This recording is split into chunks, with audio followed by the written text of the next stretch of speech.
इसको थीटा ले लेते हैं, उसको बाद में जरूरत पड़ेगी तो 180 माइनस थीटा रख देंगे। अब यहाँ थीटा आ जाएगा तो फिर v नॉट cos थीटा है ना।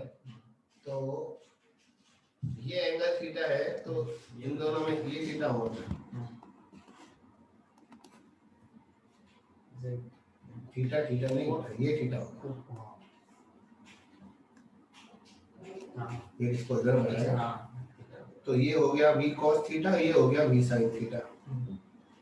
तो यहाँ पर भी ये v cos थीटा होगा और ये v sin थीटा। म्यूट कर दो बस, आ जाए बच्चे, ये शुरू कर दो, प्रॉब्लम बता दो। इसके भी दो कंपोनेंट ले लो।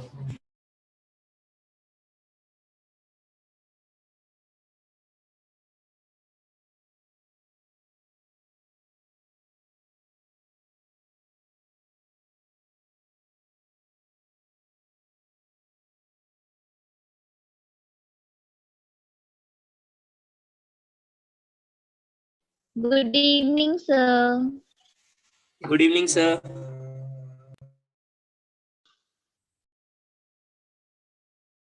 Good evening, sir.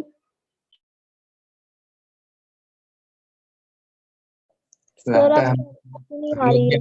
नहीं पहुंच रही सर तक। नहीं, सर की आवाज भी हमको नहीं आ रही है। म्यूट था बेटा, अब आ रही है आवाज? Yes, sir. Good evening, good evening, good evening. Good evening sir. Good evening. हाँ जी, गुड इवनिंग बच्चों, गुड इवनिंग।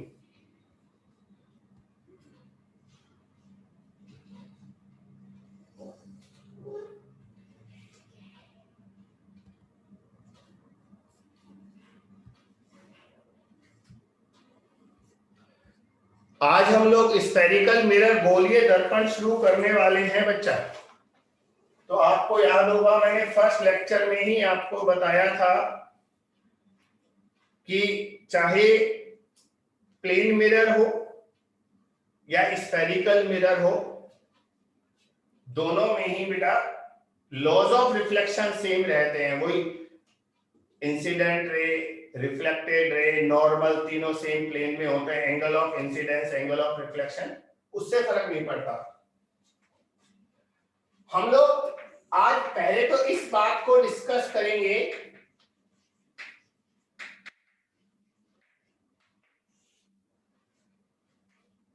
ये जो स्फेरिकल मिरर होते हैं ये कहां से और कैसे बनते हैं। बच्चों हमारे पास एक गोला है, स्फीयर, स्फीयर कांच का गोला है, ग्लास स्फीयर है, अंदर से खोखला सॉलिड स्फीयर नहीं है। बच्चों इसका रेडियस कैपिटल आर है।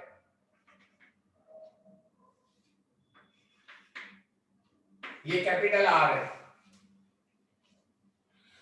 बच्चों इस ग्लास स्फीयर में से हमने यहां पर एक कट लगाकर,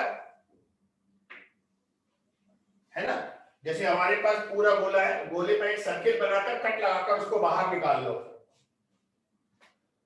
तो बच्चों यहां पर हमने एक कट लगा दिया एक तरह से, और इस टुकड़े को बाहर निकाल लिया, इस पीस को बाहर निकाल लिया, इतने पीस को बाहर निकाल लिया कट लगाकर। तो ये पीस बाहर आ गया। देखो बच्चों अगर हम बाहर की तरफ से इसे पॉलिश कर दें तो हमारा रिफ्लेक्शन अंदर से होगा, है ना। अगर हम बाहर की तरफ से पॉलिश कर दें तो जो परावर्तन होगा वो अंदर से होगा, रिफ्लेक्शन। तो बच्चों इसे बोलते हैं कॉनकेव मिरर, अवतल दर्पण।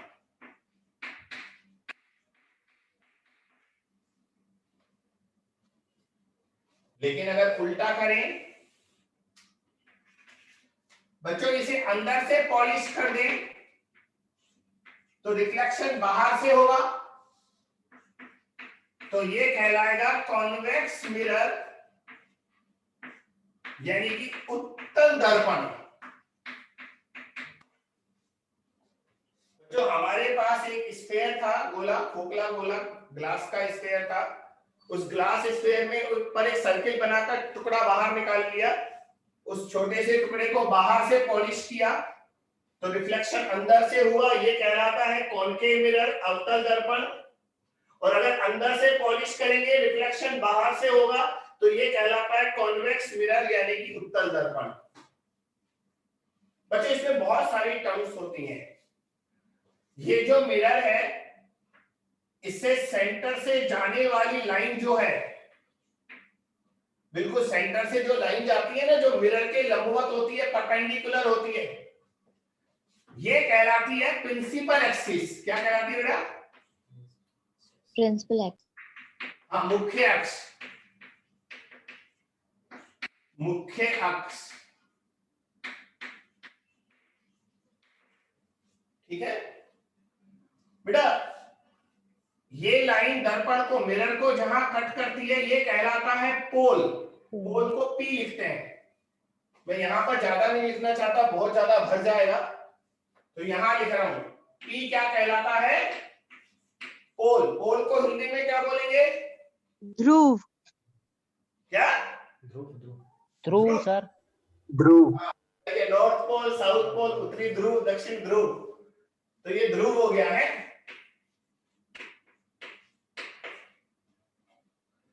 बच्चों उधर एक फ्रेश डायग्राम और बना रहा हूं। ये जैसे हमारा कॉनकेव मिरर है, ये प्रिंसिपल एक्सिस है। तो देखो यहां से जो एक परपेंडिकुलर लाइन लेंगे,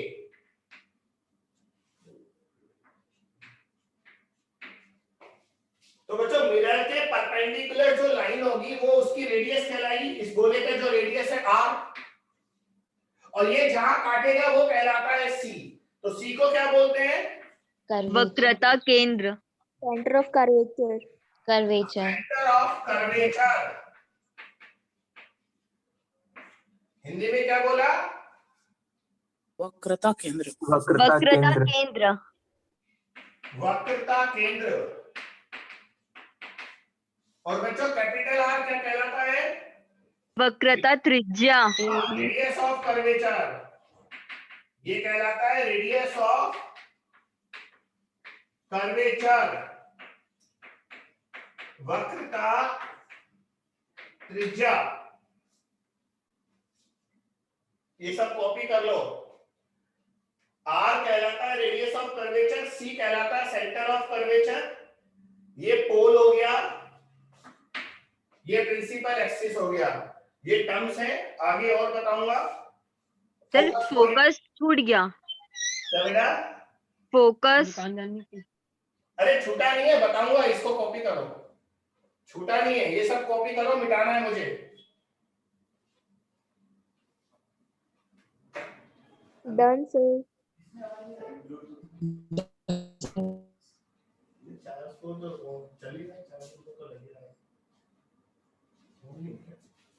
वक्रता त्रिज्या को इंग्लिश में क्या लिखे हैं sir? Centre of curvature, sorry radius of curvature. Radius of curvature. क्या बोल रहे हो? सर मेरे साइड नेटवर्क का इश्यू है, इसीलिए मैंने पूछ लिया। तुम लिख दो ना कुछ, अगर प्रॉब्लम है तो लिखकर बात कर लो बेटा। चैट बॉक्स का ऑप्शन इसीलिए होता है। दोबारा बोलने की कोशिश कर लो एक बार, क्या कह रहे थे? सर मेरे साइड नेटवर्क का इश्यू था, इसीलिए मैं दोबारा पूछ गया। चलो ठीक है।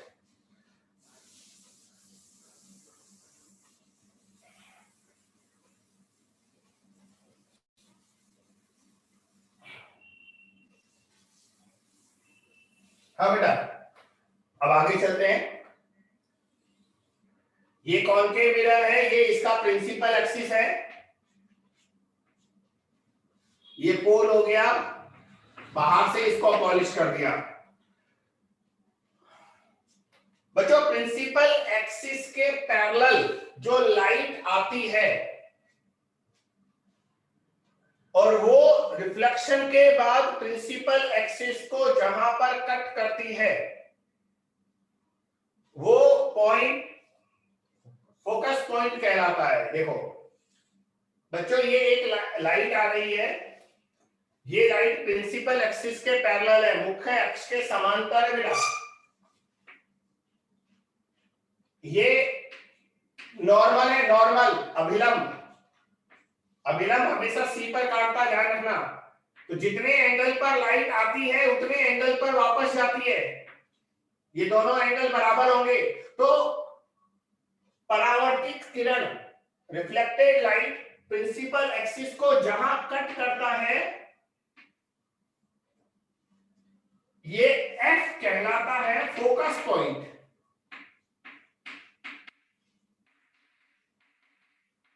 फोकस बिंदु, बच्चों फोकस को हिंदी में फोकस ही कहते हैं, मुझे नहीं पता, अगर तुम्हें फोकस की हिंदी पता हो तो बताओ।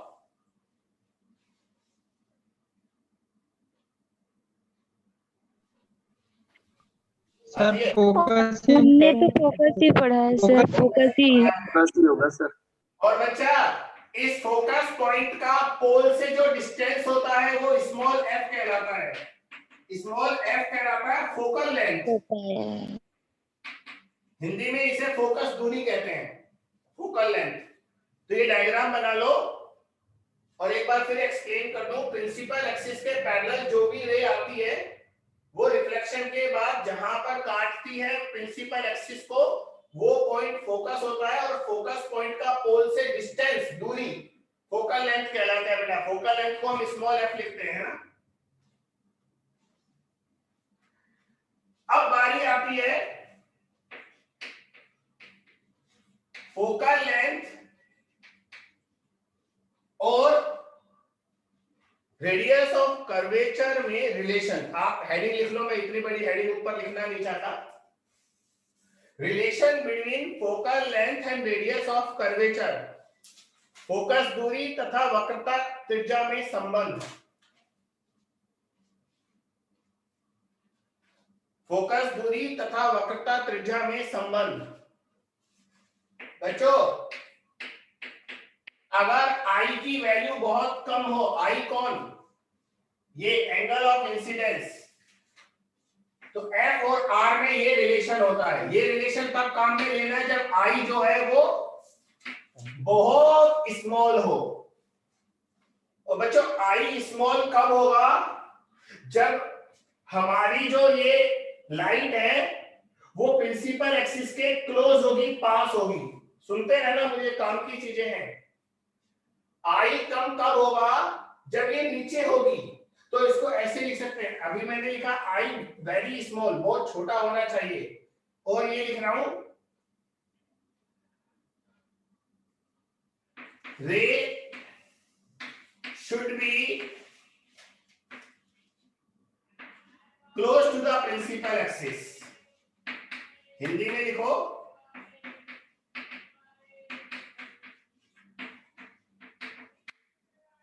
प्रकाश की किरण मुख्य अक्ष के बहुत नजदीक होनी चाहिए, तब आई कम होगा, तब F बराबर R/2 काम में लेंगे।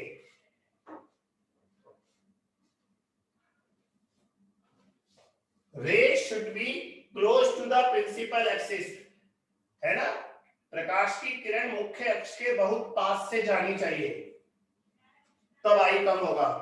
बच्चों अगर ऐसा नहीं हो तो एक दूसरा फार्मूला होता है जो आपको आगे कभी काम में नहीं लेना है, लेकिन मैं बता रहा हूं आपको इमरजेंसी के लिए। लेकिन आप टेंशन मत लेना, ये फार्मूला आपको आगे क्वेश्चंस में काम में नहीं लेना है। बच्चों अगर आई छोटा नहीं हो, बड़ा हो, अगर ये लाइट दूर से जा रही है तो आई बड़ा आएगा, तब एफ और आर में ये रिलेशन आएगा। ये कॉस थीटा का उल्टा है सेक थीटा, सेक आई।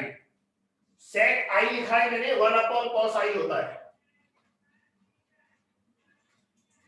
लेकिन क्वेश्चन करने में हमें इस रिलेशन को कभी काम में नहीं लेना, बस ये ध्यान रखना। क्वेश्चन इससे करने हैं, ये अलग से लिख लो, कभी पूछ ले तो काम आ जाएगा।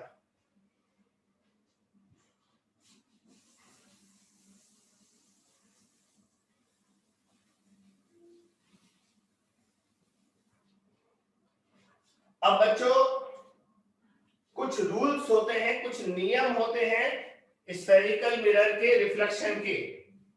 तो वो रूल्स लिख लो, है ना। पहले लिखो कॉनकेव मिरर, परावर्तन, कुछ भी लिख लो, रूल्स, परावर्तन के नियम, है ना। सुनो, रूल्स को नियम नहीं बोलेंगे हिंदी में, रूल्स को क्या, नियम तो लॉ होता है बेटा, ये लॉ नहीं है, नियम है। शर्तें सर। Sir rule. शर्तें। रूल सर तो इसमें साइन के बारे में बताओगे क्या? Plus minus. साइन के बारे में नहीं बताऊंगा, अभी मैं आपको ये बताऊंगा कि कौन सी रे रिफ्लेक्ट होकर कहां से जाती है। अच्छा हेडिंग छोड़ो यार, रूल ही लिख लेते हैं ना सर। सर कुछ भी लिख लेंगे। हाँ, अपन हेडिंग क्यों लिख रहे हैं, अपन 12वीं क्लास के बच्चे थोड़ी ना है। देखो बच्चे, ये कॉनकेव मिरर है, इसमें आप 3-4 ऐसे रूल्स हैं जिनकी हेल्प से आगे इमेज फॉर्मेशन करेंगे। ये लो, रूल्स ऑफ इमेज फॉर्मेशन। हम इमेज कैसे बनाएंगे उसके रूल्स हैं, है ना। जैसे अगर कोई भी रे पैरेलल आ रही है प्रिंसिपल एक्सिस के, तो बच्चों बाद में कहां से जाती है, फोकस से। फोकस। ये पहला रूल है। कोई भी लाइट अगर पहले प्रिंसिपल एक्सिस के पैरेलल आ रही है, समांतर आ रही है, तो बाद में वो फोकस से जाती है, ये फोकस है। ये रूल नंबर 1। रूल नंबर 2, बच्चों अगर कोई भी लाइट, ये P लिख रहा हूं ना, P, कोई भी लाइट अगर पहले फोकस से जा रही है, ये C है और ये F है, बच्चों मैं C और F हमेशा एक साथ लिखता हूं। तो अगर लाइट पहले फोकस से जा रही है, ऐसे नहीं बना, अगर अभी ऑन लेवल्स पर पढ़ा रहा होता ना कैसा इतना मस्त डायग्राम बनता। तो बच्चों रिफ्लेक्शन के बाद ये पैरेलल हो जाएगी। एक बार फिर से सुन लो, अगर कोई लाइट रे पहले फोकस से पास हो रही है, तो परावर्तन के बाद, रिफ्लेक्शन के बाद वो मुख्य प्रिंसिपल एक्सिस के पैरेलल हो जाएगी। Rule number 2।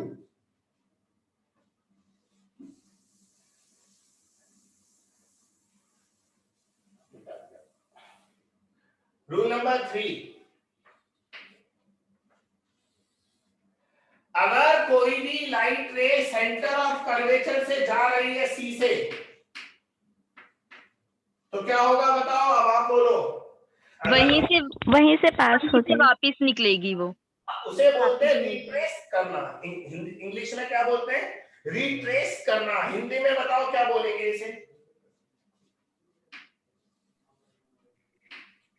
परावर्तित भी वहीं से होगा, ऐसा ही बोलते हैं। ऐसे बोलते हैं। हाँ चलो। ऐसा ही बोलते हैं। हाँ मैंने कहा ना, हिंदी वालों को हिंदी में नहीं आती, इसे बोलते हैं पुनः पतित। पुनः पतित यानी कि अपने पथ को रिपीट करता है, रिट्रेस करता है।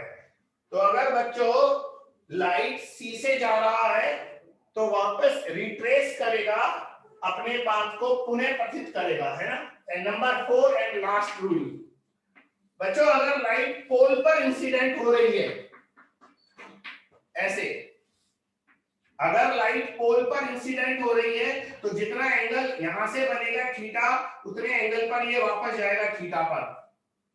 लाइट प्रिंसिपल एक्सिस से जितने एंगल पर इंसिडेंट होगी, उतने एंगल पर रिफ्लेक्ट होगी, अगर ये पोल पर इंसिडेंट है तो। बच्चों इन 4 रूल में से कोई भी 2 रूल लेकर आप इमेज बना सकते हो। अब इमेज बनाना सिखा रहा हूं, देखो। अब हम ये देखेंगे इमेज कैसे बनता है कॉनकेव मिरर में।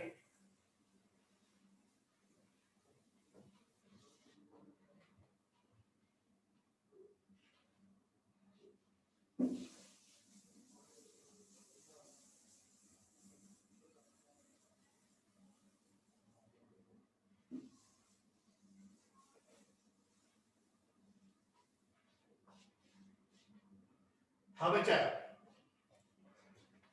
देखो, ये कोई कॉनकेव मिरर है,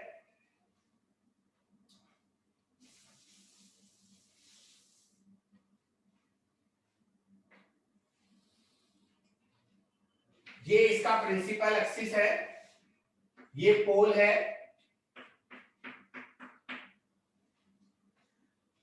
बच्चों ये पहले बना लेना, सी और एफ, ये जरूरी है पहले लिखना। और एफ को है ना हमेशा बीच में रखा करो, सी और पी के बीच में, क्योंकि F is equal to R by 2 था ना, ये पूरा डिस्टेंस आर होता है, ये एफ होता है। हमने बताया F is equal to R by 2 होता है। तो जो फोकस पॉइंट आएगा वो पोल और सेंटर के बिल्कुल बीच में आएगा, ध्यान रखना। बच्चों अगर ऑब्जेक्ट यहां रखा है, सी के भी पीछे रखा है, हम ऐसा बोल सकते हैं सी और इनफाइनाइट अनंत के बीच में रखा है। अब आपने ये तो 9th 10th क्लास से ही पढ़ा होगा, इसकी इमेज कहां बनेगी और कैसी बनेगी।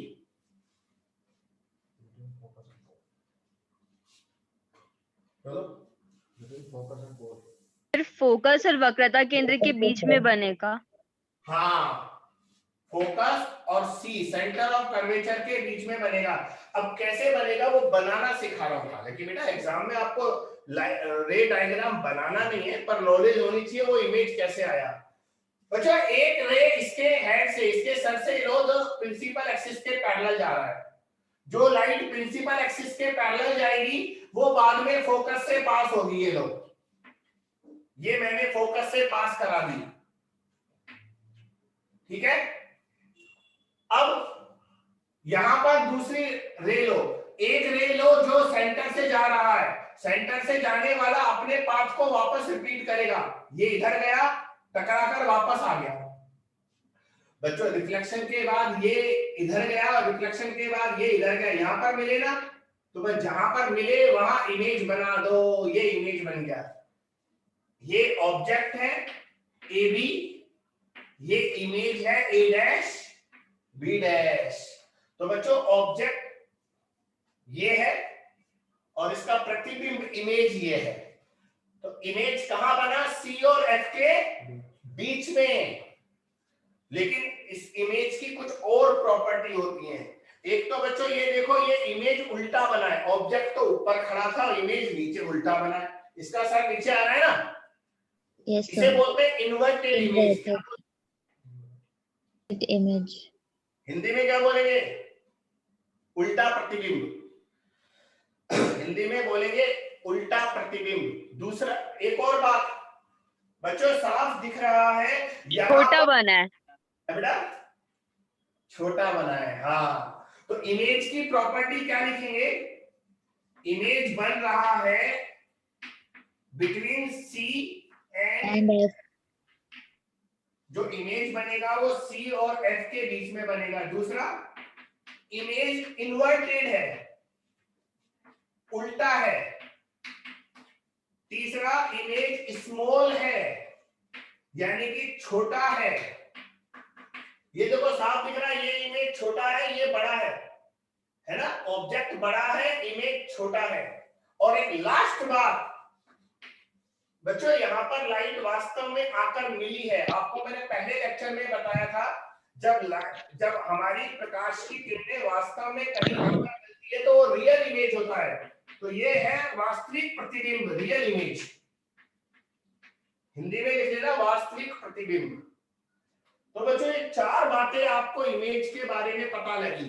पहली बात, हमारा जो प्रतिबिंब है वो सी और एफ के बीच में बना। दूसरी बात, उल्टा बना, इन्वर्टेड। तीसरी बात, इमेज छोटी बनी। और चौथी, वास्तविक इमेज है, वास्तविक प्रतिबिंब है, रियल इमेज है।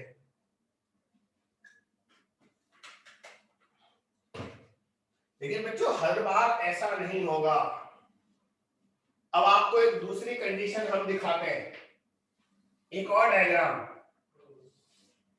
बच्चों ये सी और ये एफ है, और इस बार मैंने ऑब्जेक्ट सी और एफ के बीच में रख दिया।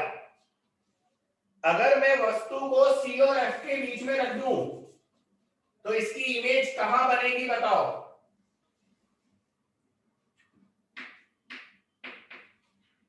और वक्रता केंद्र के बीच में। वक्रता केंद्र के बीच में, वक्रता केंद्र तो एक बिंदु है, पूरा बोलो। Sir, beyond center of curvature. Sir focus C और इंफिनिटी अनंत के बीच में बनेगी, ये सही है, इस साइड। बोल हाँ, अब इसका रे डायग्राम बना वक्रता केंद्र और इन दो जो मैंने 4 रूल बनाए उनमें से 2 रूल लेकर इमेज बना सकते हो। मैं बना रहा हूं, देखो। पहली हमने लाइट ली प्रिंसिपल एक्सिस के पैरेलल और ये जाएगी फोकस से, ये गई, इसे आगे बढ़ा दो। बच्चों दूसरी लाइट आप पोल से ले लो, पोल से। 4 रूल है ना, 4 में से कोई भी 2 रूल काम में ले लो आप, और लाइट जो पोल पर जाएगी वो सेम इक्वल एंगल पर वापस जाएगी। अब देखो ये यहां पर मिली, ये दोनों रेज यहां मिली तो इमेज इतना बड़ा बनेगा, a डैश b डैश। तो बच्चों ये दोनों एंगल थीटा आएंगे, है ना, ये भी थीटा है तो ये भी थीटा है। फिर से बता दूं ये मैंने कैसे बनाया। एक लाइट तो मैंने प्रिंसिपल एक्सिस के पैरेलल ली, उसको फोकस से पास करा दिया, दूसरी लाइट को पोल पर डाला और इक्वल एंगल पर रिफ्लेक्ट करा दिया, दोनों यहां मिल गई, ये इमेज बन गया a डैश b डैश। अब बच्चों इस इमेज की प्रॉपर्टी बताओ, कहां बना? Infinity. C and infinity, C और इंफिनिटी के बीच में बना, ठीक है।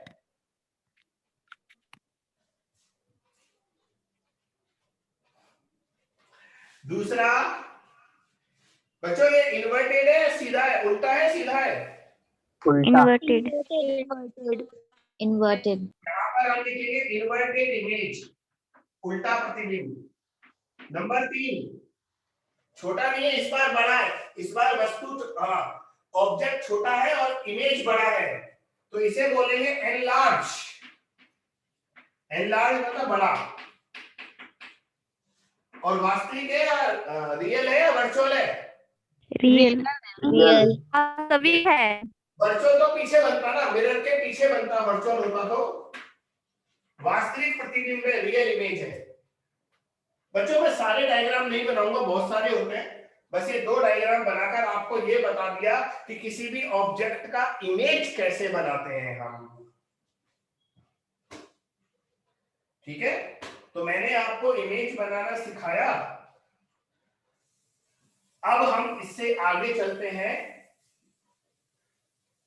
पहले हम साइन कन्वेंशन पढ़ेंगे, चिन्ह परिपाटी, साइन कन्वेंशन, और फिर आपको मैं मिरर फार्मूला और उसके बाद आवर्धन क्षमता मैग्निफिकेशन बताऊंगा, ठीक है। तो सबसे पहले साइन कन्वेंशन। बच्चों ये बहुत जबरदस्त चीज है। अगर आपने चिन्ह गलत ले लिया, साइन गलत ले लिया, तो फार्मूला वाला क्वेश्चन भी हमारा सही नहीं हो पाएगा। तो बच्चों एक बार सीख लो, मैंने ये मिरर बनाया, ये प्रिंसिपल एक्सिस लिया, ये पोल लिया। बच्चों एक तो सारे डिस्टेंसेस, जितनी भी दूरियां होती हैं वो सब हम पोल से मेजर करते हैं, पोल से नापते हैं सारी दूरियां। जैसे मान लो ये हमारा ऑब्जेक्ट है सी के बाद, तो हमारा इमेज यहां बनेगा ना, ऐसे ही मैं शॉर्ट में बना रहा हूं। तो बच्चों ऑब्जेक्ट का पोल से डिस्टेंस u कहलाता है। क्या कहलाता है बेटा? u। और इमेज का पोल से डिस्टेंस जो होता है, ये इमेज है V. ये ऑब्जेक्ट है AB, ये इमेज है A डैश B डैश। तो बच्चों जो इमेज होता है उसका पोल से डिस्टेंस V कहलाता है। ये हमारे चिन्ह है, सिंबल है। अब एक बात ध्यान रखना बच्चों, पोल से इधर वाले डिस्टेंसेस ऋणात्मक होते हैं और पोल से इधर वाले डिस्टेंसेस धनात्मक होते हैं, ध्यान रखना। इधर वाले सारी दूरियां नेगेटिव, इधर वाली सारी दूरियां पॉजिटिव। इसका मतलब हमारा इमेज अगर रियल है तो वास्तविक प्रतिबिंब इधर बनेगा, तो V हमारा नेगेटिव आएगा। और अगर इमेज वर्चुअल होता, आभासी प्रतिबिंब होता, तो इधर बनता, तो हमारा V क्या आता? पॉजिटिव आता। आगे क्वेश्चन में भी सिखाऊंगा, लेकिन अभी भी साथ में सीखते जाओ। तो बच्चों इधर वाली दूरी नेगेटिव होती है, इधर वाली पॉजिटिव। इसको ऐसे मत रखना लेफ्ट और राइट वाला, इसको बोलना जैसे हमारी लाइट इधर जाएगी ना, ऑब्जेक्ट से जो लाइट निकलेगी वो इधर जाएगी, तो जिधर लाइट जाती है वो डायरेक्शन पॉजिटिव होती है, यानी कि हम लोग इंसिडेंट लाइट की जो डायरेक्शन है उसे पॉजिटिव लेते हैं। आपतित प्रकाश किरण की जो दिशा है वो धनात्मक होती है। बेटा अभी आपतित प्रकाश इधर है इसलिए ये प्लस है वो माइनस है, लेकिन उल्टा भी हो सकता है। रुको एक और डायग्राम बनाता हूं। सर उत्तल दर्पण में उल्टा हो जाएगा क्या? है बेटा उत्तल दर्पण सर में जी उल्टा हो अगर जाएगा इसी को क्या? हम लोग दो लोग एक साथ ना बोले।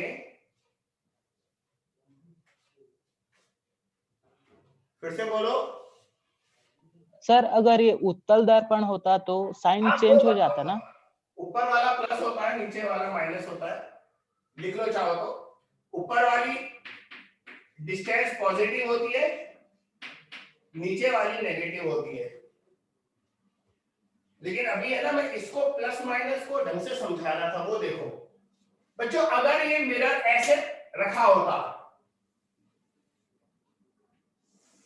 अब ढंग से सुनना देखो, कुछ बच्चे हमेशा ये रख लेते हैं कि है ना इधर वाली डिस्टेंस नेगेटिव होती है इधर वाली पॉजिटिव होती है, उनके लिए है ये पोल हो गया। बच्चों ऑब्जेक्ट इधर रखा है और ये कॉन्केव मिरर है, अवतल दर्पण है, लेकिन ये उल्टा रखा है ऐसे करके। तो बच्चों अब यहां से जो दूरी नापोगे तो इधर वाली दूरी नेगेटिव हो जाएगी और इधर वाली पॉजिटिव हो जाएगी। उल्टा हो गया देखो, पहले इधर वाला प्लस था इधर वाला माइनस। इस डायग्राम में इधर वाला माइनस हो गया इधर वाला प्लस। क्यों? क्योंकि बेटा जो आपतित प्रकाश है इंसिडेंट लाइट है वो इधर जा रहा है, इसलिए ये वाली डायरेक्शन प्लस होगा। इसमें इंसिडेंट लाइट इधर जा रहा है इसलिए ये वाला डायरेक्शन प्लस होगा, ये ध्यान रखना। हाँ इसमें भी ऊपर वाले को पॉजिटिव ले लेना और नीचे वाले को नेगेटिव। बच्चे दोनों डायग्राम बना लो ढंग से। ये साइन कन्वेंशन जो है चिन्ह परिपाटी, ये बहुत इंपॉर्टेंट है।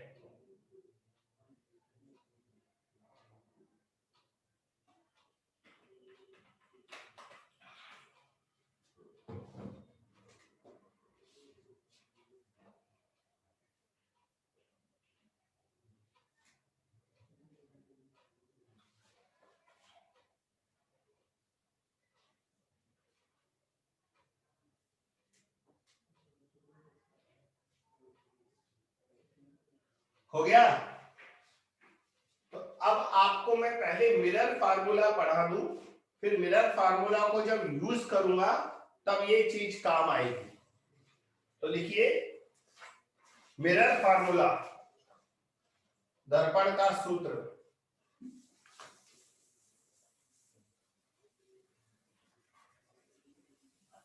मिरर फार्मूला बेटा ये होता है 1/v plus 1/u is equal to 1/f। याद करना है। और बच्चों आगे जाकर हम लेंस फार्मूला पढ़ेंगे, उसमें बस ये माइनस आएगा, तो कंफ्यूज नहीं होना किसमें प्लस आता है किसमें माइनस, याद करना है, बस सीधी सी बात है। बच्चों v होता है डिस्टेंस ऑफ इमेज, होता है 1 घंटे में दिखाई है बेटा। u होता है distance of object at focal length. एक बात ध्यान रखना बेटा, कॉनकेव मिरर की फोकल लेंथ अवतल दर्पण की जो फोकल लेंथ है वो हमेशा नेगेटिव होती है, और कॉन्वेक्स मिरर जो होता है उत्तल दर्पण उसका फोकल लेंथ हमेशा पॉजिटिव होता है। इसका कारण आप में से कौन बता रहा है?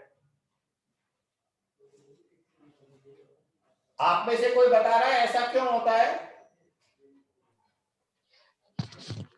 क्योंकि अवतल दर्पण में रियल इमेज बनता है, इस कारण। नहीं नहीं, सर फोकस अंदर तरफ होता है। इमेज से नहीं देखते, फोकस पॉइंट से देखते हैं। फोकस पॉइंट कहाँ है? सर फोकस अंदर होता है। सर सर जो गोला काटे है ना, सर फोकस है वो बाहर होगा ना, इसलिए दूर से नापेंगे तो। सेंटर की पोजीशन देखो, उससे पता लगेगा। मैं बताता हूँ, देखो जिस तरह से पॉलिसी ये मिटा रहा हूं मैं, बोर्ड इतना बड़ा नहीं है बच्चों। ये हमारा अवतल दर्पण है कॉनकेव। हम जानते हैं कॉनकेव में ऑब्जेक्ट तो इधर ही रखोगे ना, पक्का है। यस अगर ऑब्जेक्ट इधर रखोगे तो हमारी इंसिडेंट लाइट इधर जाएगी, लेकिन हमारा फोकस हमेशा इधर होता है। तो फोकल लेंथ आपने इधर नापा तो इधर वाली डायरेक्शन नेगेटिव होता है, इसलिए इसका फोकल लेंथ नेगेटिव आएगा। ये है रीजन, समझे।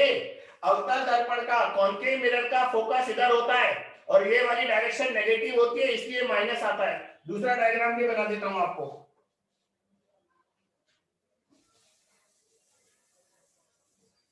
ये दूसरा डायग्राम देखो, ये है कॉनकेव मिरर अवतल दर्पण, और अब आपको बता रहा हूं कॉन्वेक्स।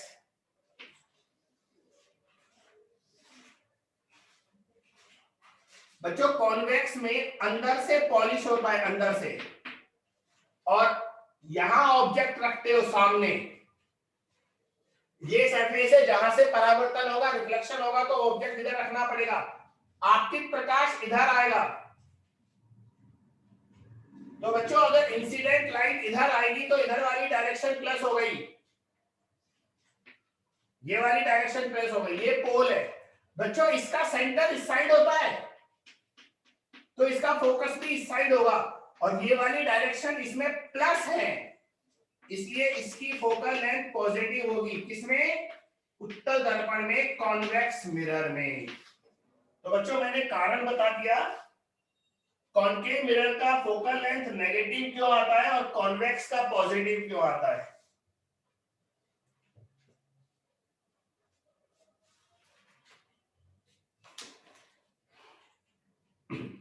बढ़िया जी। Yes sir. तो हमेशा ध्यान रखना, जब भी कोई अवतल दर्पण आ जाए कॉनकेव मिरर, तो नेगेटिव लेना है F। तो इस फार्मूले में F नेगेटिव पुट करना है। अब क्वेश्चन कराता हूं आपको, तब वो साइन कन्वेंशन समझ में आएगा आपको। ये मिटा दो ना।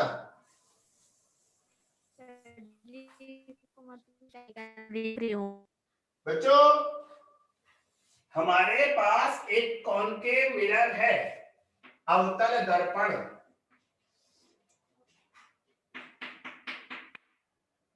इसका रेडियस ऑफ कर्वेचर है 30 सेंटीमीटर। बच्चों मैं क्वेश्चन में प्लस माइनस लगाकर नहीं दूंगा, ये आपको लगाना है, मैं तो सीधे वैल्यू लिखूंगा। तो इसका रेडियस ऑफ कर्वेचर है 30, वक्रता त्रिज्या। बच्चों हमने एक ऑब्जेक्ट को यहां से, पोल से 20 सेंटीमीटर के डिस्टेंस पर रखा। एक वस्तु को पोल से 20 सेंटीमीटर की दूरी पर रखा, तो इसका इमेज बताओ कहां बनेगा। V निकालना है आपको, F R से निकाल लो।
ऐसे बोलते हैं, मतलब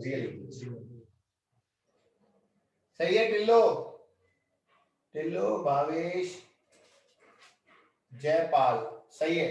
राहुल भारद्वाज, धर्मेंद्र।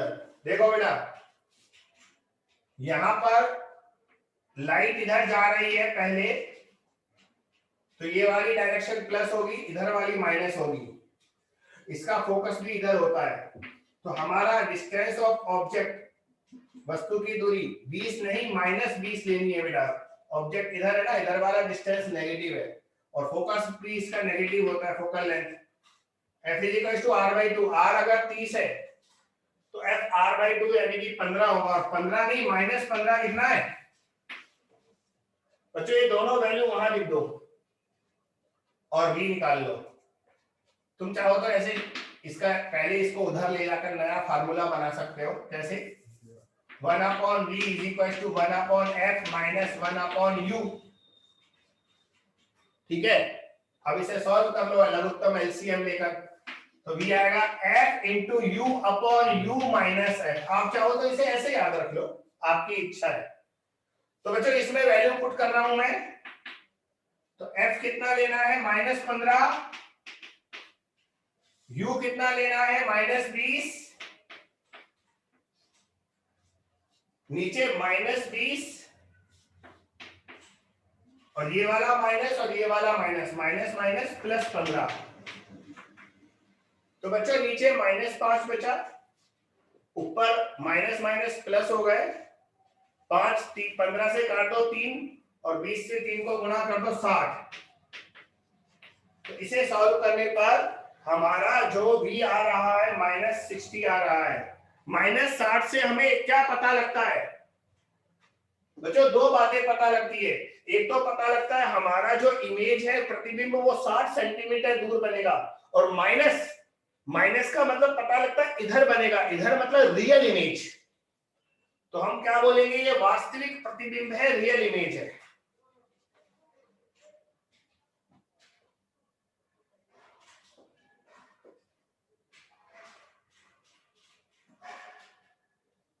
तो जिन बच्चों ने -60 जवाब दिया है वो सबका सही है। बच्चों पहले है ना, मैं मैग्नीफिकेशन और पढ़ा दूं, फिर एक साथ बाकी क्वेश्चन करेंगे। ठीक है, लिखो।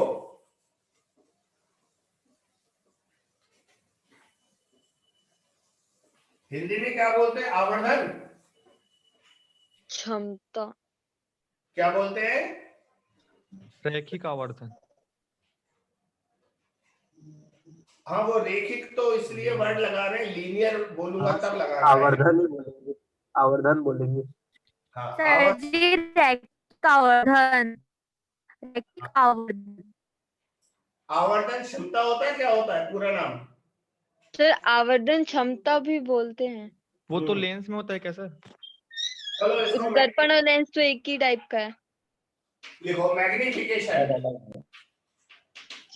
पार्टी वस्तु अलग। मैग्नीफिकेशन बच्चों, मैग्नीफिकेशन का मतलब होता है कि हमारा जो इमेज का साइज है वो ऑब्जेक्ट के साइज से कितना गुना है। अगर मैग्नीफिकेशन 2 है तो इसका मतलब size of image size of object से दोगुना होगा, डबल होगा। अगर मैग्नीफिकेशन आधा है तो इसका मतलब size of image size of object का आधा होगा। यानी कि अगर ऑब्जेक्ट 10 सेंटीमीटर लंबा है तो इमेज 5 सेंटीमीटर लंबा होगा, बस। एक और बात बच्चों, अगर मैग्नीफिकेशन +2 है या मैग्नीफिकेशन -2 है, इसका भी मतलब होता है।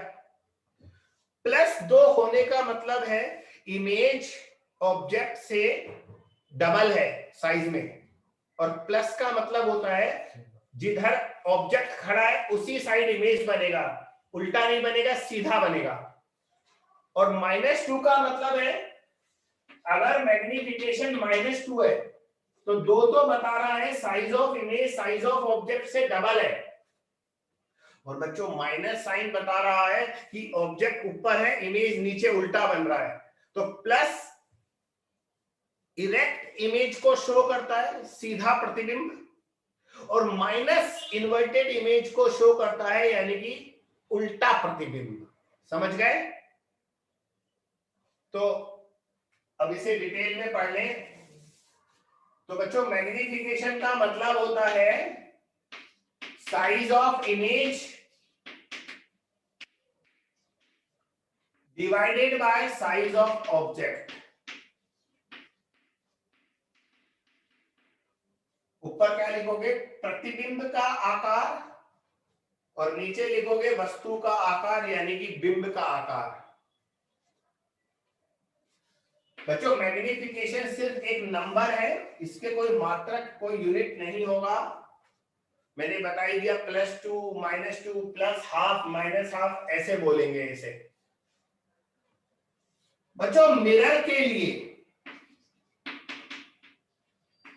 मैग्नीफिकेशन कैलकुलेट करने पर -v/u आता है। ये डेरिवेशन है, वो 12th के लिए करते हैं, अभी अपन सीधा लिखेंगे। बच्चों कैलकुलेट करने पर हमें m जो है वो आता है कैलकुलेट करने पर -v/u।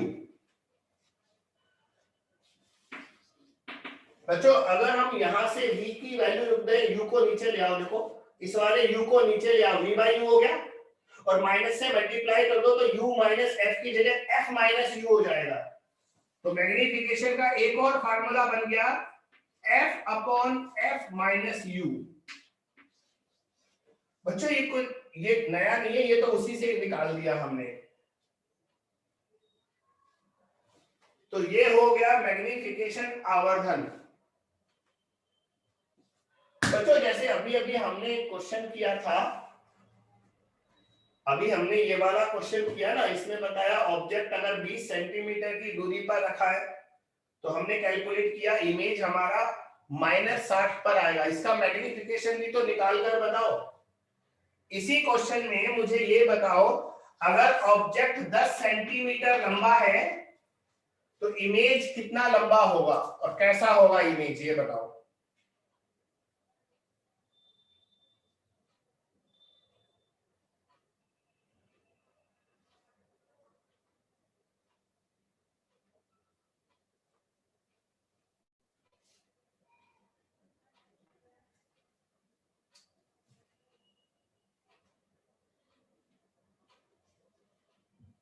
+3 नहीं, गलत, -3 आएगा।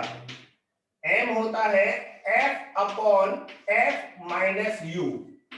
बच्चों हमारा f है -15, नीचे आएगा -15, और u हमारा -20 है, माइनस माइनस प्लस, नीचे +5 बचा, काटोगे तो -3 आएगा मैग्नीफिकेशन। हाँ, बाद वाले बच्चों ने सही जवाब दिया, शुरू वाले बच्चों ने गलत जवाब दिया है ना। हाँ, भावना, राहुल, आरती का सही है, धर्मेंद्र का सही है, सोनम का सही है, राहुल भारद्वाज, अनुराग दास। हाँ, -3 आएगा। बच्चों माइनस से क्या पता लगता है? एक तो हमें ये पता लगता है अगर ऑब्जेक्ट का साइज 10 है तो इमेज आएगा 30 सेंटीमीटर। उल्टा होगा। हाँ, प्रतिबिंब कितना बड़ा आएगा? 30 सेंटीमीटर का 3 गुना आएगा। और माइनस का मतलब है ऑब्जेक्ट ऊपर है ना, इमेज नीचे बनेगा उल्टा, उल्टा बनेगा उल्टा। तो बच्चों मैग्नीफिकेशन के -3 आने के दो बात पता लगी। एक तो इमेज का साइज 10 की जगह 30 होगा, और दूसरा उल्टा बनेगा माइनस है।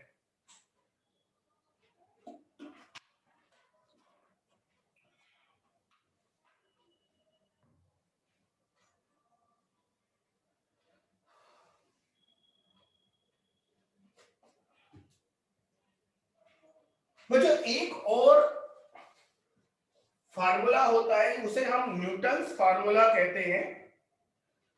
वो एक तरह से मिरर फार्मूला को लिखने का एक दूसरा तरीका होता है। मैं कोई भी चीज छोड़ना नहीं चाहता, है ना। मैग्नीफिकेशन तो हो गया, इसको मिटा देता हूं। लिखो न्यूटन्स फार्मूला।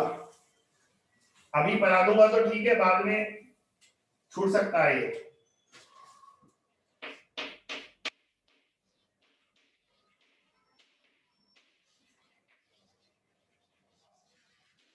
बच्चों इसमें इसके अकॉर्डिंग हम क्या करते हैं, अभी तो हम सारे डिस्टेंसेस पोल से लेते हैं ना,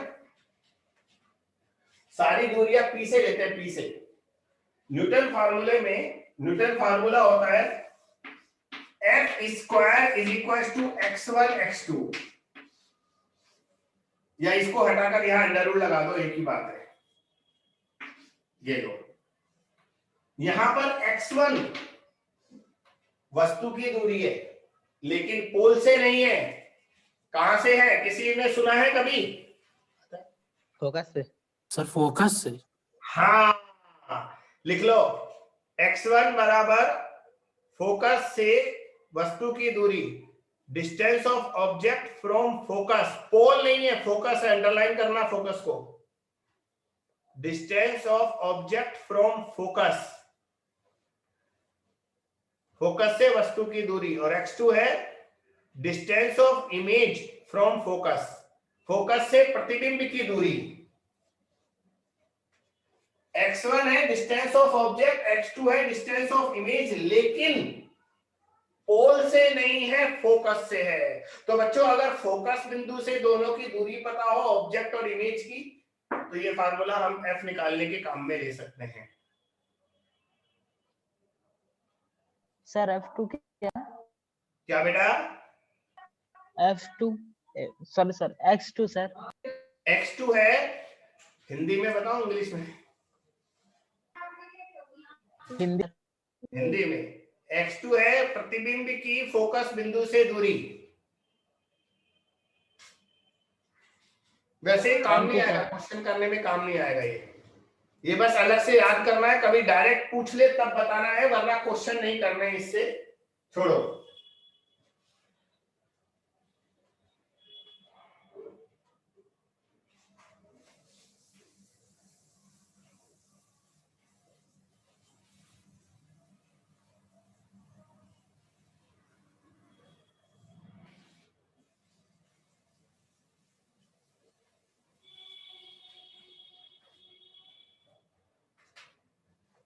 बच्चों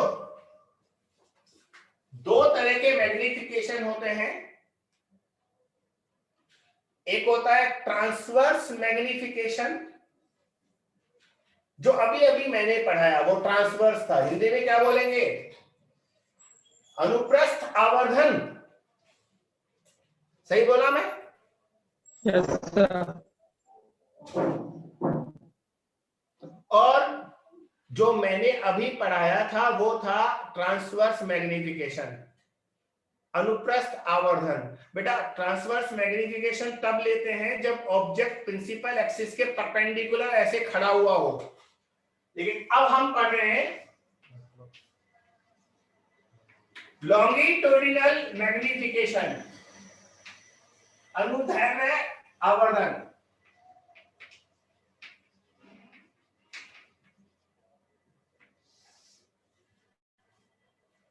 लॉन्गिट्यूडिनल मैग्निफिकेशन, अनुदैर्ध्य आवर्धन। सुनो बच्चों, अगर ऑब्जेक्ट ऐसे रखा है, खड़ा नहीं है, ऐसे रखा है,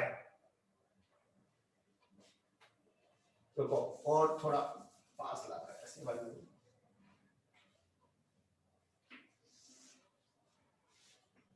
दूसरा कलर लेते हैं, कौन सा दिखाई देता है? तो बच्चों ये ऑब्जेक्ट है, यहां से यहां देखो, ये ऑब्जेक्ट है ए बी। तो बच्चों वस्तु जो है वो मुख्य अक्ष प्रिंसिपल एक्सिस के पैरेलल रखा है, इसका इमेज जो बनेगा ऐसे बनेगा, ए डैश बी डैश। बच्चों अगर ऑब्जेक्ट प्रिंसिपल एक्सिस के पैरेलल रखा है तो इमेज भी प्रिंसिपल एक्सिस के पैरेलल बनेगा, मुख्य अक्ष के समांतर होगा, लेकिन उल्टा होगा, ऑब्जेक्ट इधर रखा है, इमेज इधर रखा है। तो बच्चों यहां पर जो लॉन्गिट्यूडिनल मैग्निफिकेशन आएगा, इसे हम m के नीचे l लगा देते हैं, l। ये आएगा साइज ऑफ इमेज। बच्चों इसका पूरे इमेज का साइज कैसे निकालेंगे बताओ?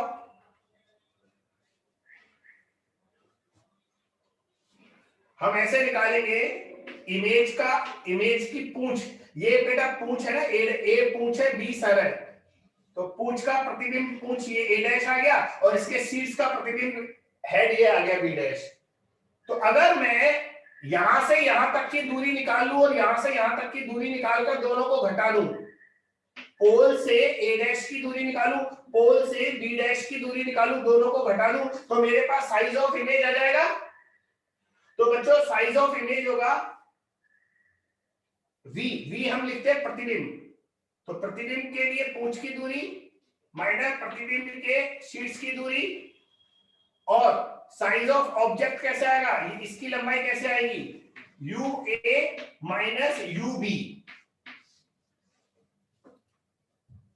बच्चों v मतलब इमेज, इमेज के a पॉइंट का डिस्टेंस, इमेज के b पॉइंट का डिस्टेंस, दोनों को घटा दो साइज ऑफ इमेज आ जाएगा। ua ऑब्जेक्ट के a पॉइंट का डिस्टेंस और ऑब्जेक्ट के b, इन दोनों को घटा दो, आपका साइज ऑफ ऑब्जेक्ट आ जाएगा। सर उसको V B minus V A लेंगे ना? नहीं बेटा, आप तो यही फार्मूला लगाओगे। अगर इसको माइनस करने में अगर ये माइनस आता है तो हम समझ जाएंगे इमेज उल्टा है। अगर तुमने पहले वी भी कर दिया तो वो प्लस ही आएगा, फिर हम कैसे बताएंगे उल्टा इमेज बनाए? समझ गए ना? तो फार्मूला तो हम यही काम में लेंगे, लेकिन हमें पता है इसमें वी भी बड़ा है तो ये नेगेटिव आएगा, मैं जानता हूं नेगेटिव आएगा, तभी तो एमएल नेगेटिव आएगा, तभी तो मुझे पता लगेगा कि ये उल्टा इमेज है। इसलिए सूत्र हम यही लिखेंगे, अगर ये नेगेटिव आता है तो हम समझ जाएंगे इमेज जो है वो उल्टा है। बात समझ में आ गई बच्चा? Yes sir. हाँ, बाद में माइनस आएगा तो हम बोल देंगे इन्वर्टेड इमेज है, उल्टा प्रतिबिंब है। बच्चों एक और बात, जो बहुत सारी बातें हैं मेरे पास बताने के लिए, बहुत सारी बातें, ये आपको तब काम में लेना है जब ऑब्जेक्ट और इमेज बड़े हों। जैसे फोकल लेंथ हमारी 10 सेंटीमीटर है और ऑब्जेक्ट का साइज 5 सेंटीमीटर है, तो हम ये काम में लेंगे। लेकिन अगर ऑब्जेक्ट बहुत छोटा हो, मिलीमीटर, 1 mm 2 mm, तो बच्चों इसकी जगह फिर हम दूसरा काम में लेंगे। तो यहां बोलेंगे when size of object is very small,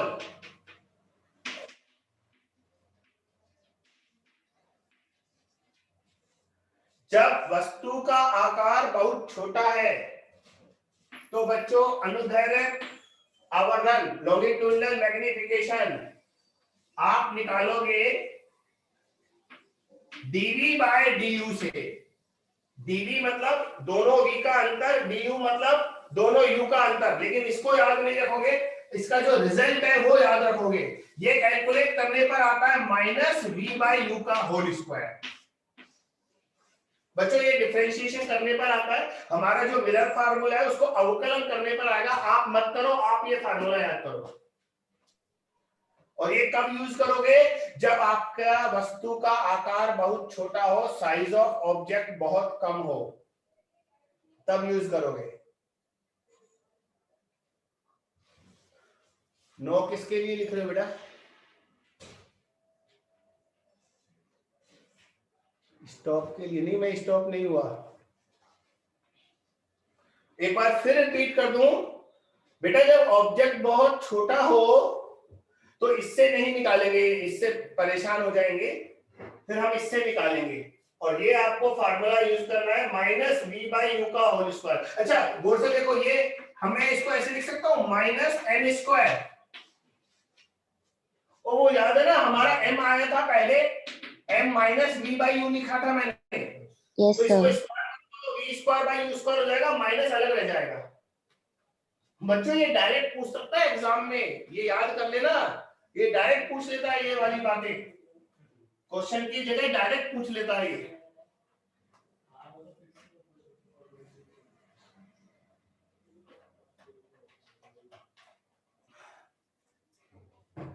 मैं आपको इसको समझाने के लिए क्वेश्चन देता हूं, इसको समझाने के लिए क्वेश्चन देता हूं, है ना? देखो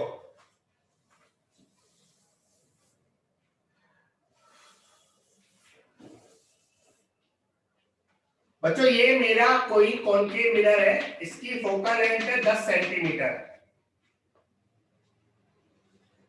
एक बहुत छोटा ऑब्जेक्ट, केवल 2 mm साइज का, बस 2 सेंटीमीटर होता तो छोटा नहीं होता, 10 के सामने 2 सेंटीमीटर छोटा नहीं होता, बहुत छोटा नहीं होता, लेकिन 2 mm 2 मिलीमीटर बहुत छोटा होता है। बच्चों एक बहुत छोटा सा ऑब्जेक्ट यहां रखा है, ऐसे ऐसे,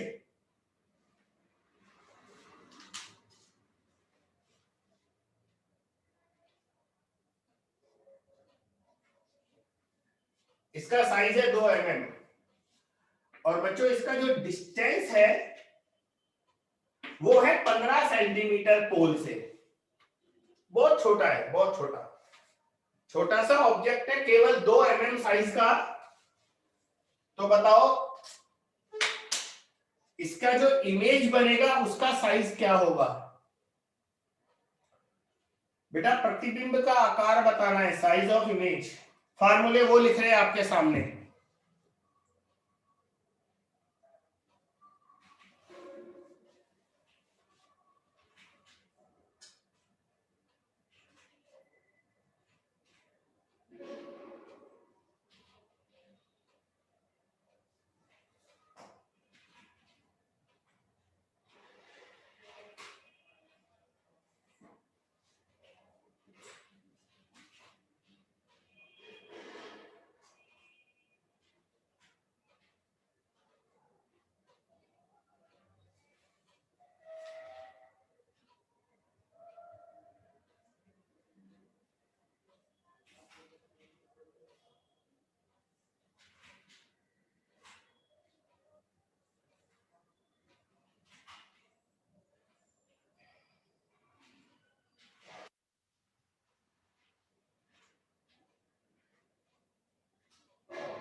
फोर। बेटा एम नहीं बताना मुझे, साइज बताना इमेज का। बेटा माइनस प्लस, मुझे इमेज का साइज बताओ, एम नहीं चाहिए, मैं बार बार बोल रहा हूं ना। एमएम में लिखो, अगर साइज लिख रहे हो तो मुझे पता नहीं लगेगा, वरना आप एम में लिख रहे हो या इमेज का साइज लिख रहे हो।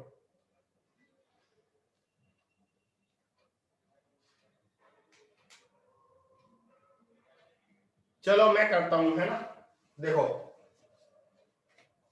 बच्चों सबसे पहले आप ये स्मॉल एम निकालो। याद है स्मॉल एम का फार्मूला क्या था? F upon F minus you. F कितना है? -10। इसको प्लस मत लिख देना, कॉनकेव मिरर है, नीचे भी एफ लिखना है -10, और यू कितना है? -15। माइनस माइनस प्लस हो गया बंधु, तो नीचे +15 में से -10 जाएगा, +5 बचेगा, मैग्निफिकेशन आएगा -2। -2। आगे चलो,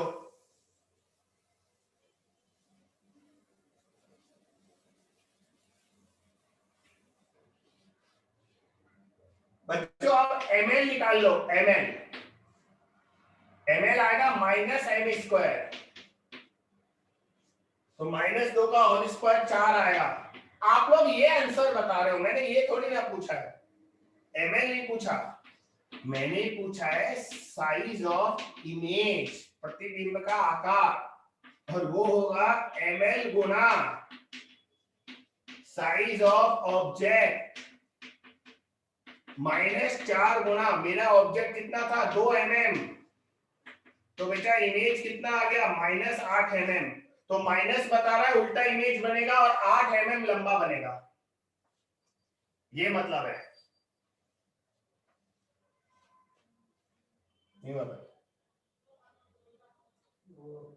मैग्निफिकेशन से आ रहा है, माइनस आएगा ना, हाँ m तो -2 आएगा और ml -4 आएगा।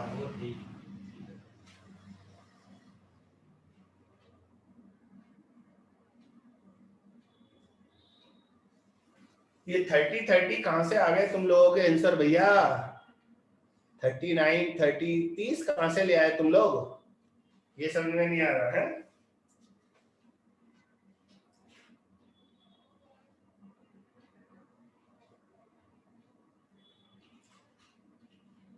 नेक्स्ट क्वेश्चन लिखो।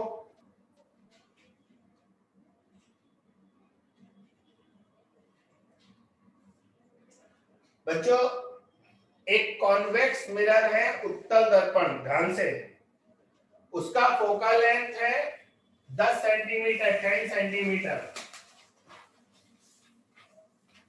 10 सेंटीमीटर फोकल लेंथ का कॉन्वेक्स मिरर है उत्तल दर्पण। ठीक है, मेरा क्वेश्चन है, मुझे ऑब्जेक्ट को मिरर से कितने डिस्टेंस पर रखना चाहिए ताकि मुझे इसका मैग्निफिकेशन, है ना, 1/3 मिले।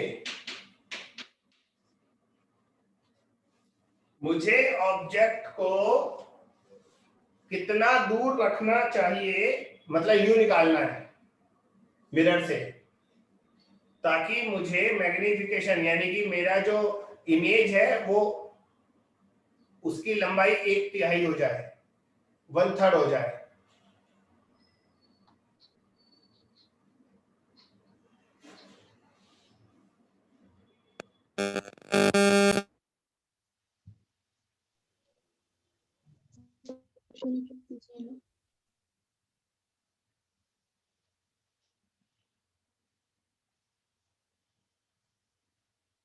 सर फोकस लेंथ कितनी है?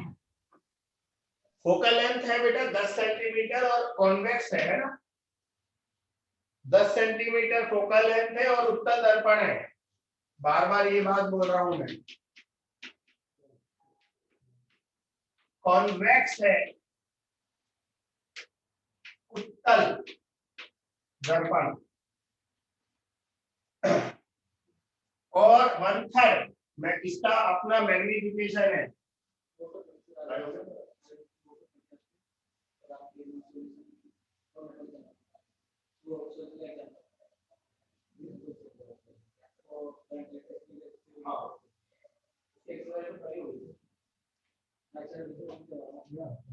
सुबह मैडम बोलो बेटा, आपको यू निकालना है, यू -20 +20, जतिंदर +20 बोल रहा है, गरिमा -20, टिल्लू -20, भावेश -20 और प्रियंका -20, जयपाल -20। बेटा माइनस तो आएगा ही आएगा ना, क्योंकि रियल ऑब्जेक्ट है, रियल ऑब्जेक्ट के लिए हमेशा यू नेगेटिव आता है, प्लस नहीं आ सकता। मैंने अभी अभी जो बोला ना, ये बहुत काम की बात है। रियल ऑब्जेक्ट, वास्तविक बिंब कोई भी हो, हमेशा इसके लिए u प्लस आता है, समझ गए? तो हमारी वस्तु तो वास्तविक है ना, रियल ऑब्जेक्ट है, तो u प्लस आएगा, सॉरी माइनस आता है, माइनस आता है माइनस, तो हमारा u नेगेटिव ही आएगा। अब इसको सॉल्व कैसे करेंगे देखो,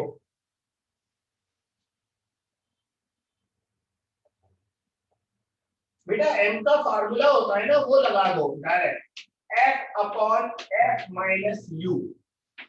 m कितना दिया है, 1/3, और कॉन्वेक्स उत्तल दर्पण के लिए f पॉजिटिव होता है, नेगेटिव नहीं होता।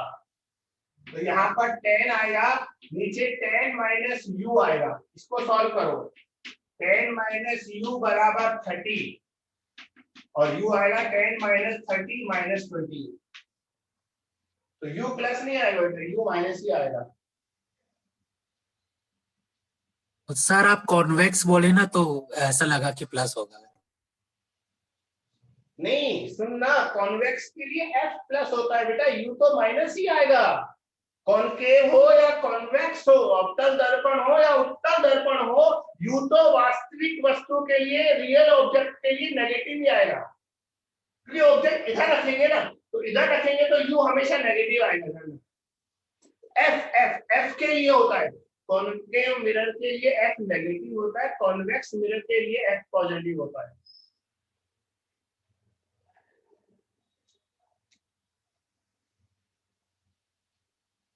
Okay yes sir.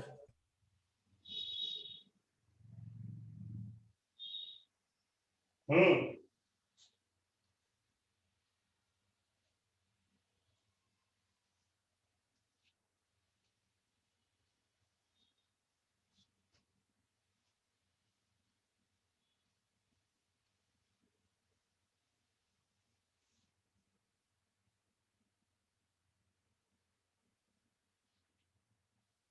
ये नहीं मिटाना भाई, ये तुम लिख रहे हो इसमें।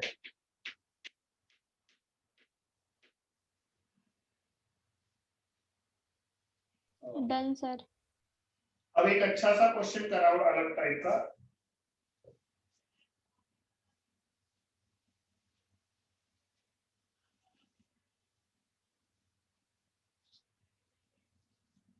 बच्चों ये थोड़ा सा डिफरेंट क्वेश्चन है ना बच्चों। एक कॉनकेव मिरर है, इसकी फोकल लेंथ है 20 सेंटीमीटर, 20 सेंटीमीटर। थोड़ा अलग टाइप का क्वेश्चन है ये बच्चों। यहां पर एक ऑब्जेक्ट रखा, पॉइंट ऑब्जेक्ट, यहां से 60 सेंटीमीटर के डिस्टेंस पर। ऑब्जेक्ट का जो डिस्टेंस है वो 60 सेंटीमीटर है। और बच्चों यहां पर मैंने एक प्लेन मिरर रख दिया नीचे, समतल दर्पण।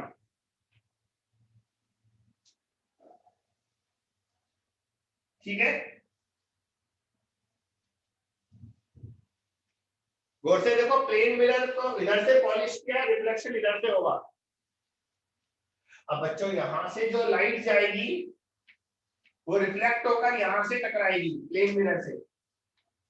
ओ से जो लाइट निकलेगी ना बेटा, ऐसे ऐसे ऊपर जाएगी, पहले तो कॉन्वेक्स कॉनकेव मिरर से टकराएगी, फिर प्लेन मिरर से टकराएगी, और जो फाइनल इमेज होगा, अंतिम प्रतिबिंब, वो वही बनेगा जहां ओ बन रहा है, जहां ओ रखा है, ऑब्जेक्ट रखा है। तो हमें ये बताना है इस प्लेन मिरर का पोल से डिस्टेंस कितना है, x।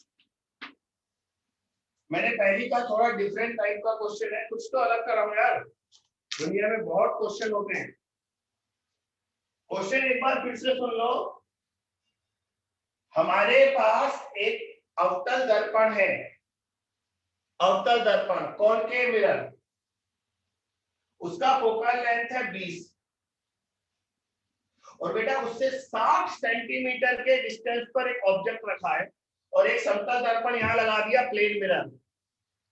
प्लेन मिरर को कहां रखना चाहिए ताकि इससे रिफ्लेक्ट होने के बाद और फिर इससे रिफ्लेक्ट होने के बाद जो अंतिम प्रतिबिंब है वो ऊपर ही बने।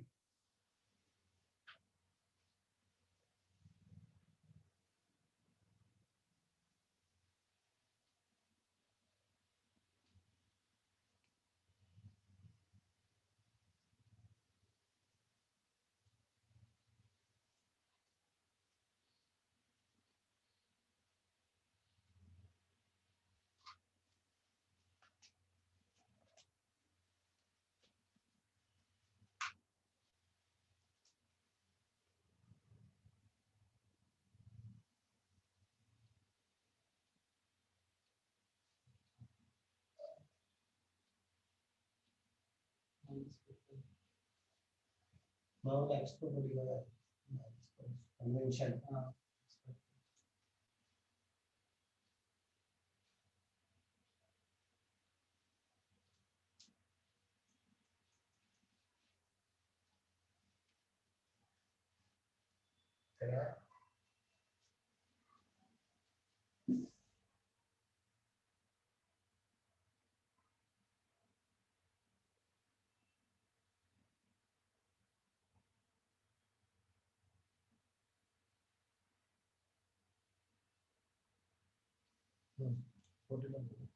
हाँ जी बच्चों, कैसे करना है बताऊं? प्रियंका ने बोला 6.6 माइनस, सोनम का आंसर है 30।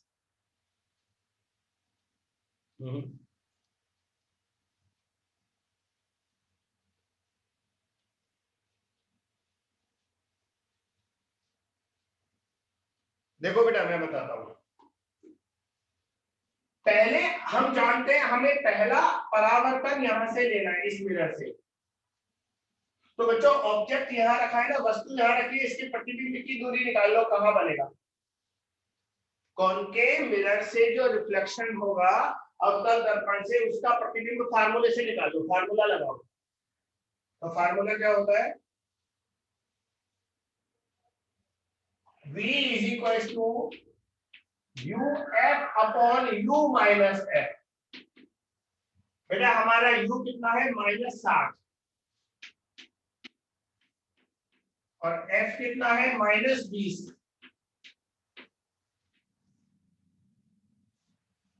डिवाइडेड बाय, नीचे आएगा U माइनस F। U कितना है? -60 और F माइनस माइनस प्लस 20।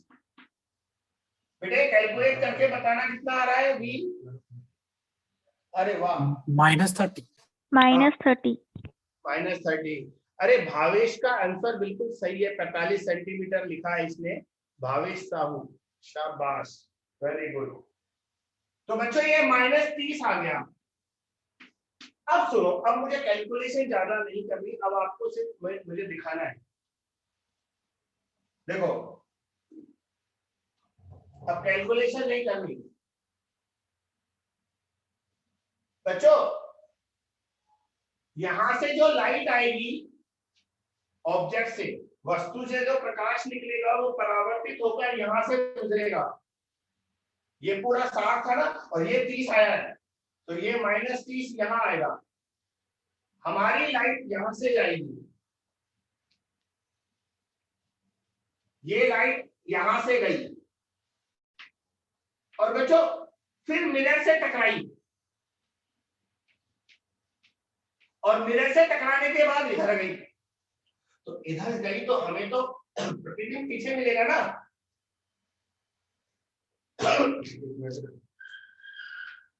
ये डायग्राम देखो एक मिनट, मैं पानी की तरफ से एक्सप्लेन करता हूं। ये डायग्राम देखो, डायग्राम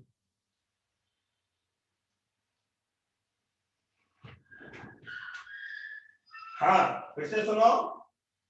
पहले लाइट इधर गई, कॉन्केव मिरर से रिफ्लेक्ट होकर यहां से गुजरी, क्योंकि ये हमने पहले निकाल लिया 30 है कैलकुलेशन से, ये 30 निकाल लिया।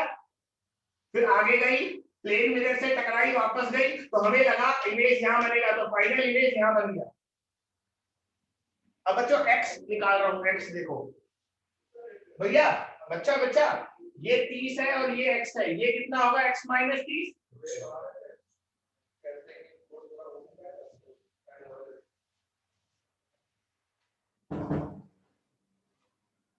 मैं फिर बता रहा हूं बच्चों, यहां से यहां तक ये पूरा डिस्टेंस x था और ये 30 था, ये कितना होगा? x minus 30। और हमें पता है प्लेन मिरर में जितना दूर ऑब्जेक्ट होता है, बच्चों ये इमेज था कॉनकेव मिरर का, तो कॉनकेव मिरर का अवतल दर्पण का जो इमेज होगा वो प्लेन मिरर के लिए ऑब्जेक्ट होगा। तो जितना दूर ऑब्जेक्ट होगा उतना दूर इमेज बनेगा। तो बच्चों अगर ये x माइनस 30 है तो ये भी x माइनस 30 होना चाहिए। तो इस वाली दूरी को इस वाली दूरी के बराबर कर दो, तो कैसे आएगा? ये टोटल डिस्टेंस 60 था ना हमारा, ये 60 था, 60 में से ये x जाएगा, तो ये बचेगा 60 माइनस x, और इधर x में से ये 30 गया, तो ये बचा 30 माइनस x, नहीं sorry x minus 30, x minus 30। तो बच्चों ये 60 में से x गया, 60 माइनस x बचा, ये x में से 30 गया, 30 x माइनस 30 बचा, और मैंने कहा जितना दूर प्लेन मिरर के लिए जितना दूर ऑब्जेक्ट होता है उतना दूर इमेज होता है, इन दोनों को इक्वल कर दो। 60 माइनस x बराबर x माइनस 30, तो 2x बराबर 90 हो गया, x बराबर 45 आ गया।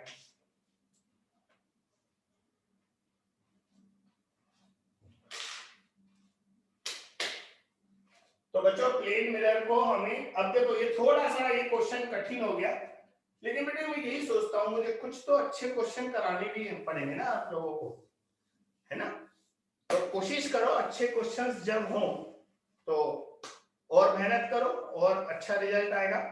और कोई डाउट हो तो पूछ लेना, कल कंटिन्यू करेंगे। और हाँ, कल आधा लेक्चर हम डाउट क्लास भी रखेंगे जिसमें आपके डाउट होंगे work power energy, centre of mass और रोटेशनल मोशन के। तो कल आधा क्लास लेने के बाद अगले आधे क्लास में हम डाउट लेंगे, ठीक है बेटा। चलिए, okay sir, thank you. Okay sir, thank you, bye bye, good night sir.